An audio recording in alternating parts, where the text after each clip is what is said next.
It was a typical Thursday evening at our place, nestled on the outskirts of a sprawling city. Tom and I had settled into our usual routine, him with a beer in hand, lounging on the couch after a long day at his auto repair shop, and me, Nora, eyes glued to my laptop, tracking the latest stock and cryptocurrency trends. Our home, a cozy two-story we picked out for its promise of family and future, now felt more like a battleground for our increasingly divergent lives. "So, how was the market today?" Tom asked, his tone casual, but I sensed the underlying tension. It had become our norm. "Same as always, ups and downs." "Crypto's looking good, though," I replied, trying to keep the peace. Tom scoffed, setting his beer down with a little too much force. "Crypto, again? You know, not everything that glitters is gold, Nora." I sighed, closing my laptop, bracing for the conversation we'd had countless times.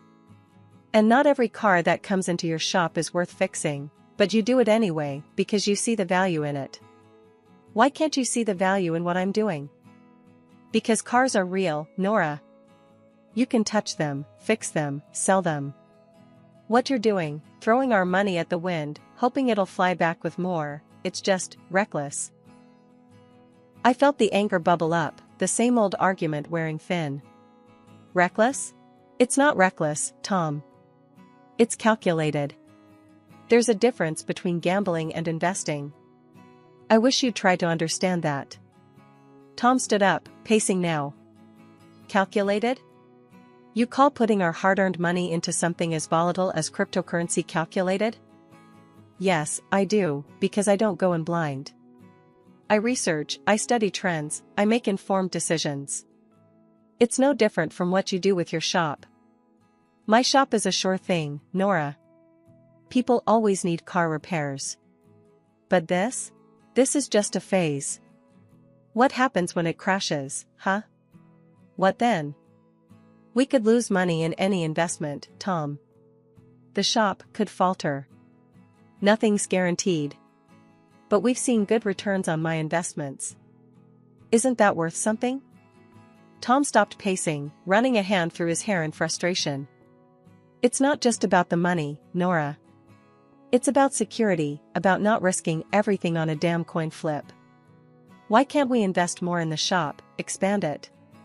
That's a real, tangible way to grow our money. And put all our eggs in one basket? What if something happens to the shop, Tom? Diversification is key. That's investing 101. He shook his head, the gap between our perspectives as vast as ever. "Diversification, sure. But into something stable, not this digital fairy dust." I stood up now, feeling the need to defend my choices, my independence. "You know, for someone who runs his own business, you're surprisingly close-minded. And you're surprisingly stubborn," he shot back. "All I'm saying is, we could be using that money to build something lasting, something we can see and touch, not just numbers on a screen." The conversation was going nowhere, as usual. "Let's just agree to disagree, okay? I won't criticize how you run your shop, and you don't criticize my investments." Tom sighed, the fight draining from him. "Fine. But just remember, Nora, when all this blows up in your face, don't say I didn't warn you." The tension between Tom and me wasn't the only strain in our lives. His family dynamics added another layer of complexity. Living close to his parents and sister meant frequent interactions, each one a reminder of our differing views on family and responsibility. It was a Sunday afternoon when Tom suggested we visit his parents. The idea alone made my stomach knot.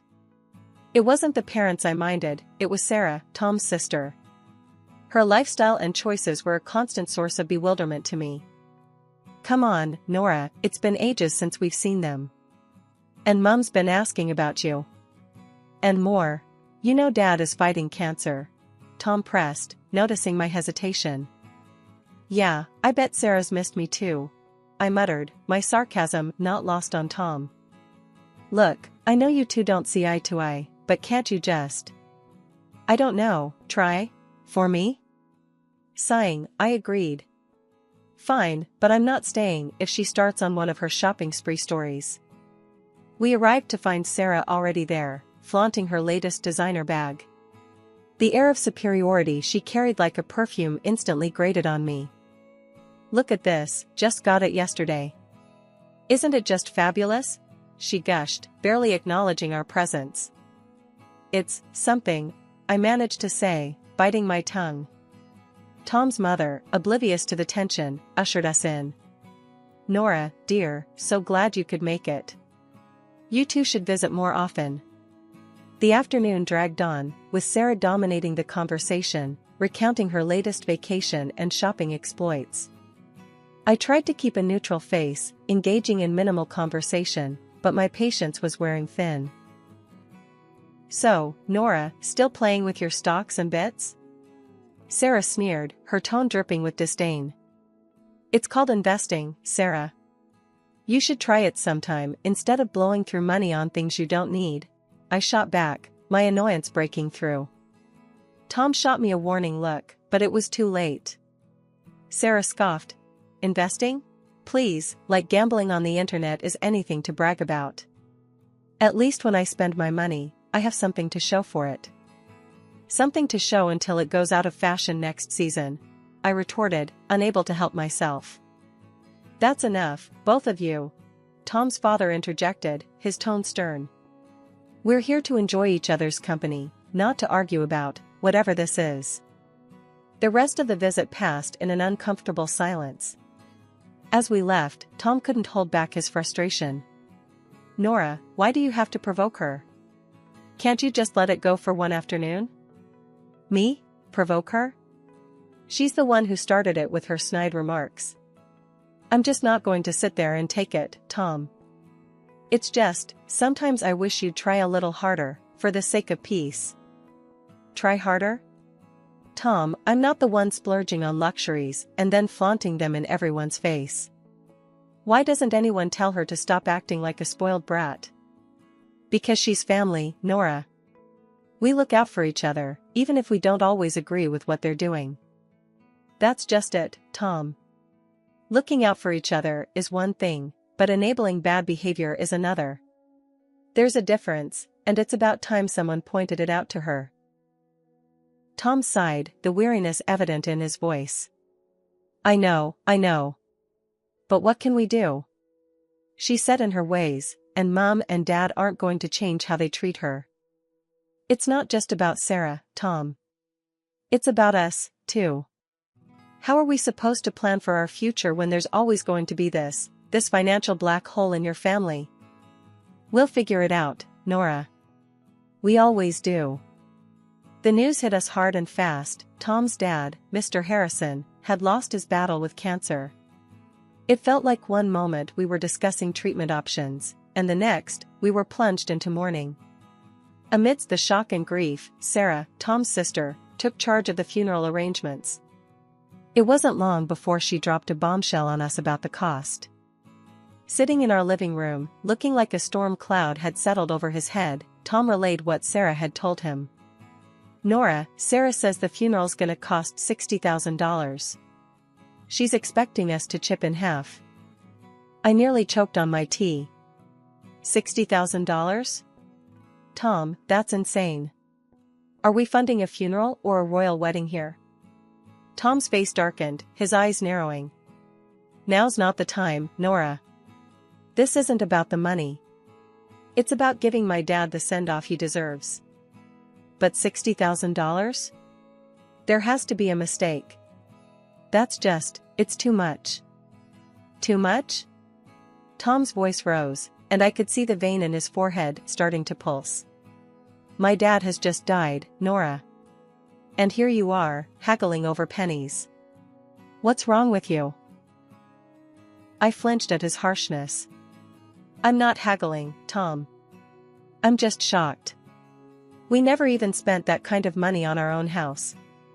Tom stood up abruptly, his chair scraping against the floor. "You know what?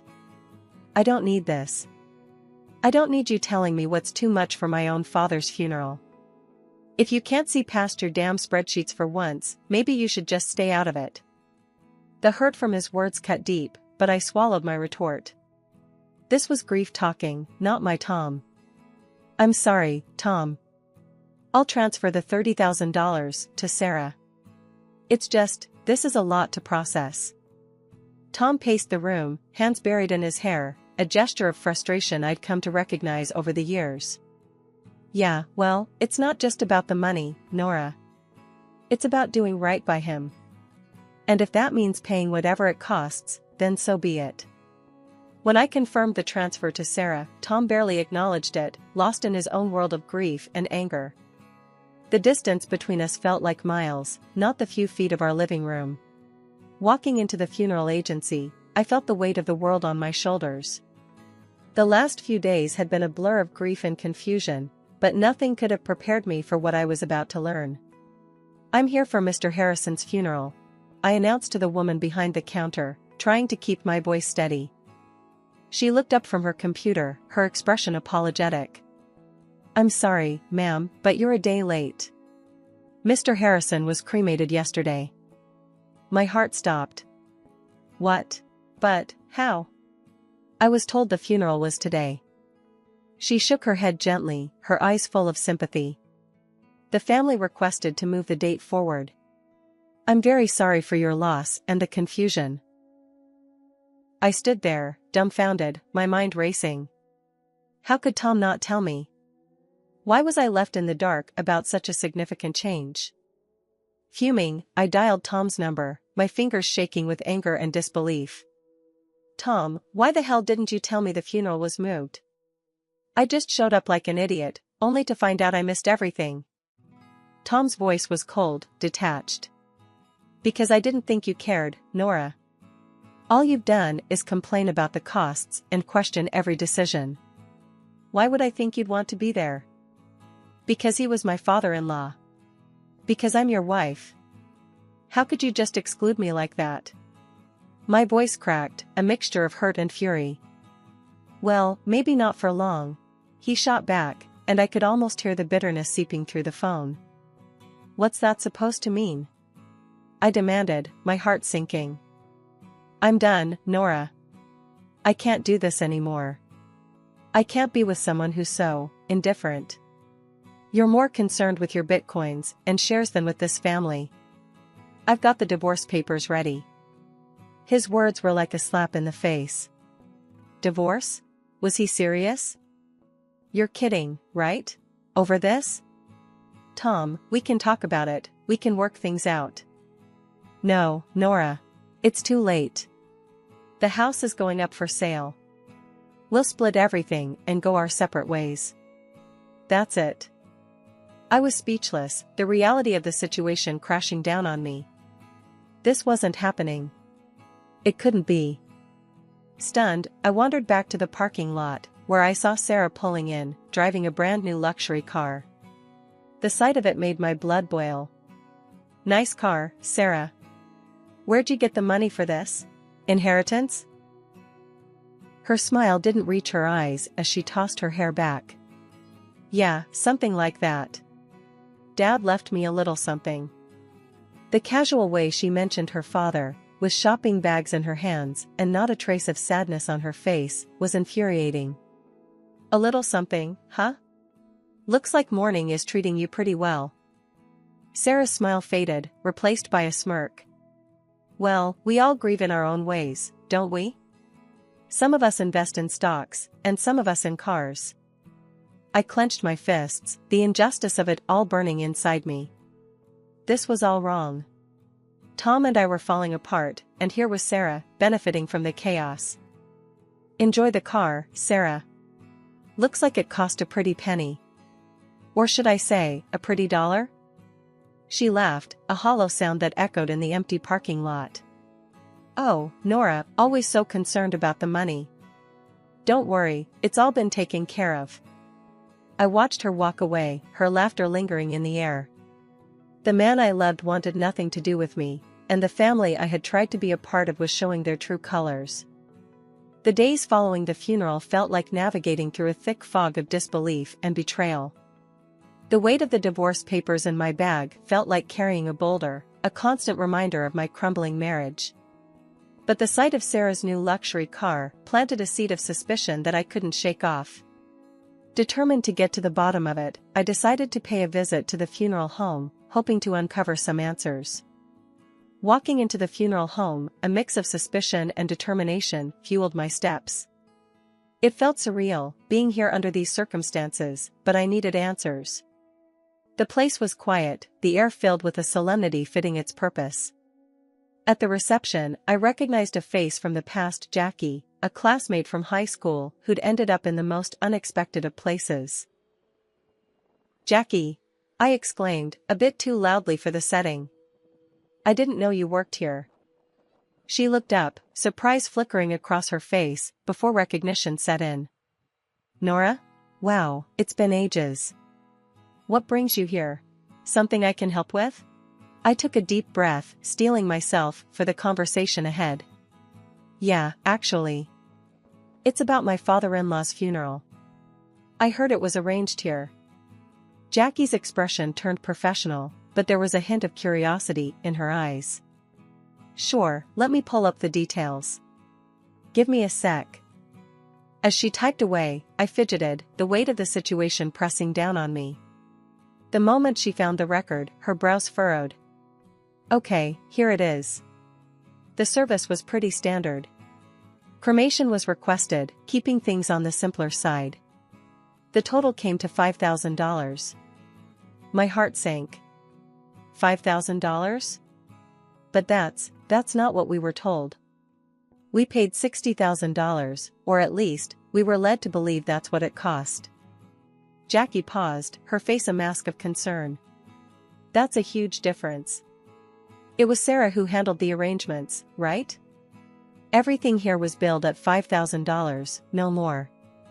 The pieces were starting to fit together, a picture I didn't want to see. "Can you print me a copy of that bill? I need proof." "Sure thing," Jackie said, her tone sympathetic.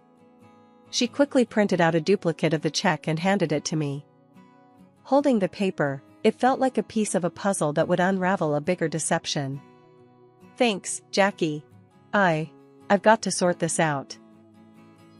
Armed with the printout from the funeral home, my next stop was confronting the family, particularly Sarah. The air felt heavy as I drove to my mother-in-law's house, where I knew they'd all be gathered, probably discussing the estate and the aftermath of the funeral. My stomach churned with a mix of dread and determination. When I arrived, the house was eerily quiet. I hesitated at the door, gathering my courage before stepping inside. The sound of my footsteps seemed to echo through the hallway, announcing my arrival. In the living room, Tom, Sarah, and my mother-in-law were seated, looking like a picture of mourning that was about to be shattered. My mother-in-law, her eyes shadowed with grief, broke the silence first. "Dear, we missed you yesterday at the funeral. We thought you'd be there." Taking a deep breath, I replied, "I was told it was today." "I'm so sorry for your loss," my voice steady, despite the churn of emotions inside me. I then turned to Tom. "Can we talk? In private?" I hoped to spare his mother any more distress. Tom's response cut through the room.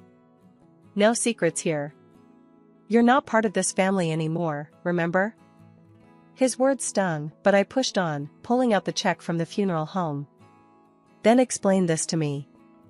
The funeral cost $5,000, not the $60,000, Sarah claimed. Where did the rest go?" Tom looked genuinely shocked, turning to Sarah with a bewildered, "What's this about?"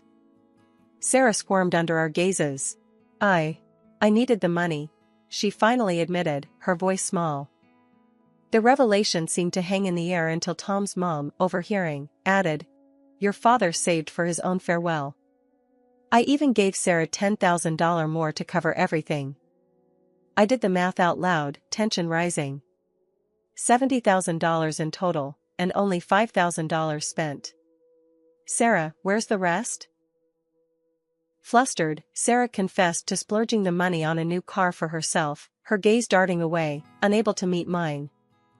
I expected Tom to explode, but instead, he almost tenderly told Sarah, "You shouldn't have done that. Be more careful next time." His response floored me. Careful? She committed fraud, Tom. And you're okay with that? Tom's justification left me reeling. You wouldn't understand. You've got no family, you don't get what it means to stick together. That was the last straw. In front of them all, I signed the divorce papers with a flourish. Sarah, you owe me $30,000. Pay up, or I'm going to the police. Tom's protests followed me out the door, but I didn't look back. I'd seen enough, heard enough. The betrayal was complete, and so was my resolve. As I walked away, the finality of my actions settled in. There was no going back, only forward from here, away from the lies and the deceit that had marred what I once thought of as family. Packing up my life into boxes felt surreal, like I was an observer in my own story. The for sale sign outside the house was a stark reminder of the finality of it all. By afternoon, I was settling into a small apartment that felt more like a fresh start than a downgrade. That evening, as I was sorting through the remnants of my past life, my phone rang. Tom's name flashed on the screen, a name I no longer felt attached to. I answered, curiosity edging out resentment. Nora, you need to back off, Sarah. Tom's voice came through, tinged with an uncharacteristic harshness. Back off? I laughed, cold and sharp. Not a chance, Tom. She took from me, and I want it back. Your sister's a thief. Tom was silent for a moment. She's family. You wouldn't understand. Family? I scoffed. That ship has sailed, Tom. As far as I'm concerned, you and your sister are just people I used to know. He tried to argue, but I cut him off. Save it. Sarah has 2 weeks to return my money, or I'm pressing charges. And you? Stay out of it.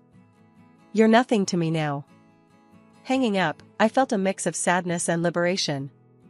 The man I once loved was now just another obstacle in my path to reclaiming my life. 2 weeks later, a knock at my door heralded the return of my $30,000.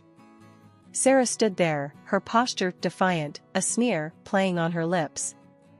Here's your money, she spat, thrusting an envelope into my hands. Happy now, you money-grubbing witch? I took the envelope, my gaze steady. It's not about the money, Sarah. It's about principle. About not letting you walk all over people. She laughed, hollow and bitter. Whatever helps you sleep at night. As she turned to leave, I called out. Just remember, Sarah. Karma's a real pain. What goes around, comes around. Closing the door, I leaned against it, the envelope heavy in my hand. The money was a small victory, but the real win was standing up for myself, refusing to be a victim of their greed and lies. Life had found a new rhythm, calmer and more predictable, when out of the blue, my phone rang, displaying a number I hadn't seen in a while. It was Tom, a voice from a past I had neatly folded away. Hey, I need a favor. A big one. Tom's voice sounded more worn than I remembered. I paused, the suddenness of the call throwing me. A favor? Tom, we're past favors, don't you think? It's Sarah. She's in deep this time. Debt's up to her eyeballs, and the wolves are at the door. We've sold everything, the house, the shop, it's still not enough. His words took a moment to sink in. And you're calling me why? I'm not part of this circus anymore, Tom. He sighed, a sound of desperation. Come on, don't be like that. You got out, made it big with your trading. Can't you spare something, for old time's sake? I couldn't believe what I was hearing. After everything, he still saw me as a lifeline for their mess. Spare something? For her? After she nearly ruined us with her lies? You've got some nerve, Tom. It's not just for her. It's for all of us. You wouldn't be where you are without me. Don't forget that, he countered, his voice edged with bitterness. A laugh, sharp and short, escaped me. Where I am is despite you, not because of you. You think I owe you? That's rich. There was silence on the line, heavy and uncomfortable. So, that's it then? You're going to turn your back on us? Us? There is no us Tom. There hasn't been for a long time. And as for turning my back, I think you've got me confused with someone who still cares. Hanging up, I felt a mix of emotions. Anger, yes, but also relief. That chapter of my life was truly closed now. Sitting in the living room of my new house, a place I had earned with my sweat and smarts, I realized how far I had come. This was my sanctuary, built not on the shaky grounds of deceit and manipulation, but on my resilience and hard work.